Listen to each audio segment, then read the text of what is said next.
Maintenant, on va voir la différence entre les variables locales et les variables globales. Lorsque nous définissons des variables à l'intérieur d'une fonction, ces variables ne sont accessibles qu'à la fonction elle-même. On dit que ces variables sont des variables locales à la fonction. C'est par exemple dans le cas des variables base, début, fin, n, définies à l'intérieur de la fonction table multi. Donc, chaque fois que la fonction multi est appelée, on réserve pour elle un nouvel espace de nom. Les contenus des variables base, début, fin, n sont stockés dans cet espace de nom qui est inaccessible depuis l'extérieur de la fonction. Par exemple, si je tape ici print base, il va afficher un message d'erreur. Donc la machine nous signale clairement que le symbole base lui est inconnu, alors qu'il était correctement imprimé par la fonction table multi. Donc l'espace de nom qui contient le symbole base est strictement réservé au fonctionnement interne de table multi. Et il est automatiquement détruit dès que la fonction a terminé son travail.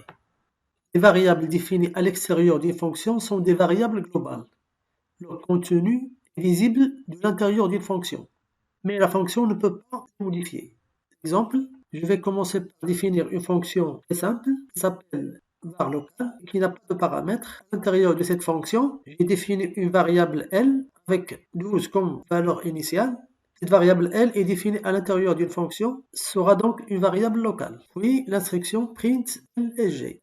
La variable L et G, ça peut être une variable globale à l'extérieur de la fonction. Une fois j'ai terminé la définition de la fonction, je reviens au niveau principal pour y définir deux variables L et G. L va contenir 10 et G va contenir 33. Les deux variables définies au niveau principal seront donc des variables globales. Ainsi, la variable L a été utilisée à deux reprises. Pour définir deux variables différentes, l'une est globale et l'autre est locale, on peut constater que ces deux variables sont deux variables distinctes, indépendantes, obéissant à une règle de priorité qui veut qu'à l'intérieur d'une fonction, ce sont les variables définies localement qui ont la priorité. Donc si je fais appel à la fonction var local, il va afficher 12 pour L et 43 pour G. Donc remarquez ici que la variable L a conservé sa valeur qui était à l'intérieur de la fonction. Et si maintenant je tape print LG dans le programme principal, l'extérieur de la fonction, il va afficher pour L la valeur 10. C'est-à-dire il a gardé le contenu de la variable globale. L est égal à 12 à l'intérieur de la fonction est détruite parce que je l'ai utilisé à l'extérieur de la fonction. Cela signifie que vous pouvez toujours utiliser une infinité de fonctions sans vous préoccuper du nombre de variables qui sont utilisées. Ces variables ne pourront en effet jamais interférer avec celles que vous aurez vous-même définies par ailleurs. Cet état de choses peut toutefois être modifié si vous le souhaitez. Il peut se faire par exemple que vous ayez à définir une fonction qui soit capable de modifier une variable globale. Donc pour atteindre ce résultat, il vous suffira d'utiliser l'instruction globale. Cette instruction permet d'indiquer à l'intérieur de la définition d'une fonction quelles sont les variables à traiter globalement. Dans cet exemple, la variable a utilisée à l'intérieur de la fonction montée, non seulement accessible, mais également modifiable, ce qu'elle est signalée explicitement comme étant une variable qu'il faut traiter globalement. Donc ici, je définis une fonction def montée qui n'a pas de paramètres, je déclare une variable globale, globale a, l'instruction a est égale à plus 1, puis l'instruction print a. Donc je sors de la fonction et j'affecte la valeur a à 10 dans le programme principal et j'appelle la fonction une fois, il va afficher 11. Une autre fois, il va afficher 12. Donc, j'ai pu modifier la valeur de la variable a, même si je suis à l'extérieur de la fonction.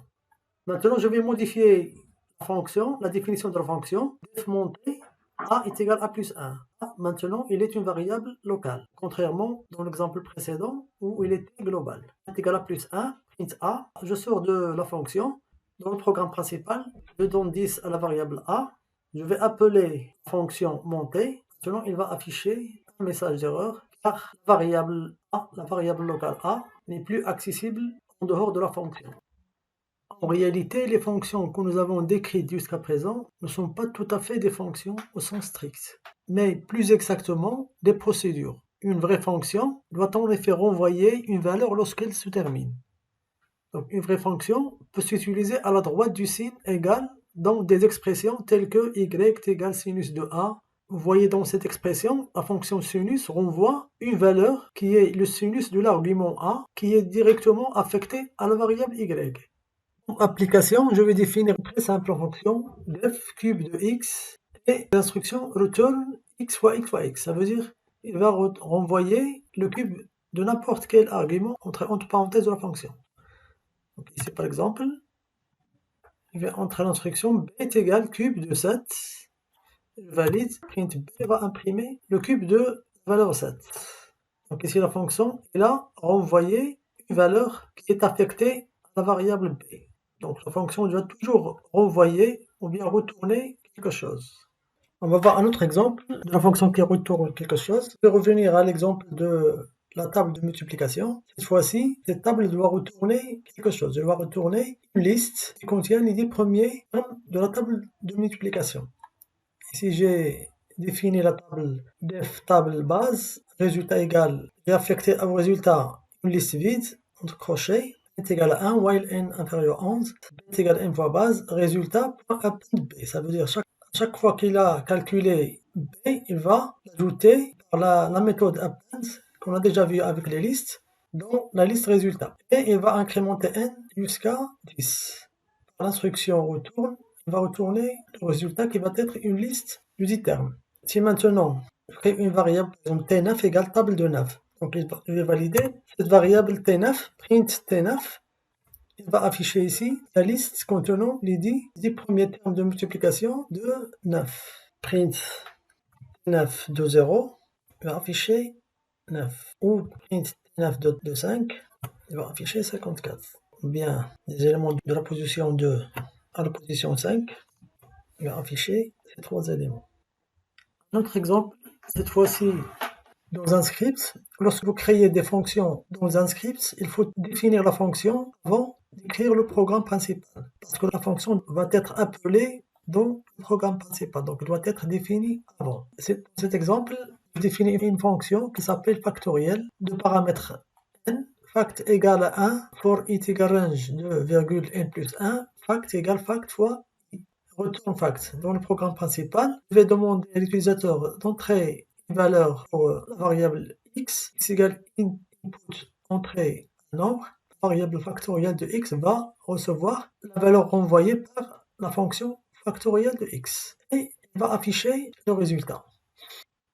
Exécution. La demande est d'entrer un nombre. Je vais entrer par exemple la valeur 6.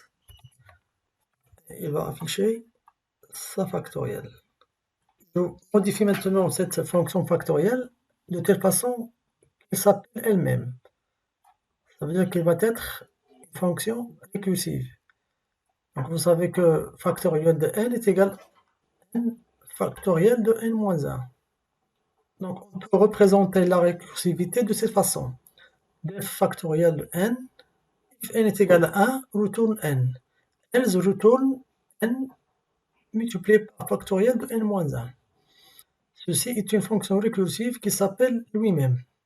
Toujours, la fonction doit être définie avant le programme principal. Dans le programme principal, je vais demander à l'utilisateur d'entrer la valeur de n, une petite modification. Si n inférieur à 0, print factoriel ne peut être pas trouvé pour les nombres négatifs. If n est égal à 0, print factoriel de 0 et 1. Else print factoriel de n. Et ici, je fais l'appel de la fonction factorielle n. Lorsque j'exécute ce travail,